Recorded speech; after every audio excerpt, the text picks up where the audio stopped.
నీ పేరు ఎన్నటికి నీ ఘనపరచబడినట్లు నీవు సెలవిచ్చిన మాట నిశ్చయముగా స్థిరపరచబడును గాక. ఆమేన్.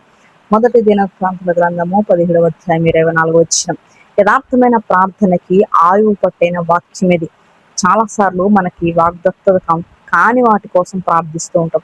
అందుకని ఇది దైవ సంకల్పం అవునో కాదో తెలుసుకోవడానికి కొంతకాలం పట్టుదలగా ప్రార్థించవలసిన అవసరం కలుగుతూ ఉంటుంది.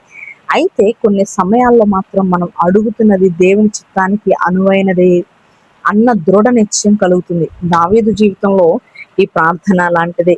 బైబిల్లో ఉన్న ఒక వాగ్దానాన్ని తీసుకొని దాని కొరకు వాదించడానికి ప్రేరేపణ కలుగు నిమిత్తము దానిలో మనకి సంబంధించింది ఏదో ఉందనిపిస్తుంది. అలాంటి సమయాల్లో స్థిరమైన విశ్వాసంతో దేవా నువ్వన్నట్టుగా చెయ్యి అని ప్రార్థిస్తాం. దైవ వాక్కులోని ఒక వాగ్దానం మీద చేయి వేసి అది కావాలి అని అడగడం అన్నిటికంటే క్షేమకరమైనది, అందమైనది. ఇందులో మనం చెమటోడ్చవలసింది ఏమీ లేదు, పెనుగులు ఆడవలసిన పని లేదు. చెక్కును బ్యాంకులో ఇచ్చి డబ్బు తీసుకున్నట్టు ఆ వాగ్దానాన్ని దేవుని ముందు పెట్టి దాని నెరవేర్పును పొందడమే. అనుమానం లేదు అందులో.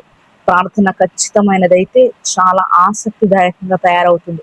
ఎడాపెడా నోటికి వచ్చిన వాటన్నిటిని అడిగేసి దేన్ని పొందలేకపోవడం కంటే కొద్దిపాటి దీవెనలను ప్రత్యేకించి అడిగి పొందగలగడం మేలు కదా.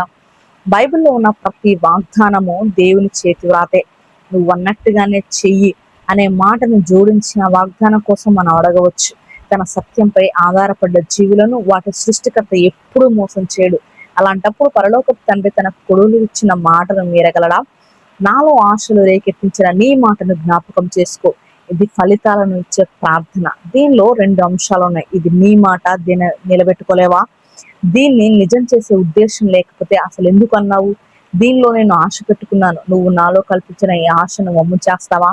అవిశ్వాసము వలన దేవుని వాగ్దానం గురించి సందేహింపక దేవుని మహిమపరచి ఆయన వాగ్దానము చేసిన దానిని నెరవేర్చుటకు సమర్థుడని రూఢిగా విశ్వసించి విశ్వాసము వలన బలమునందెను.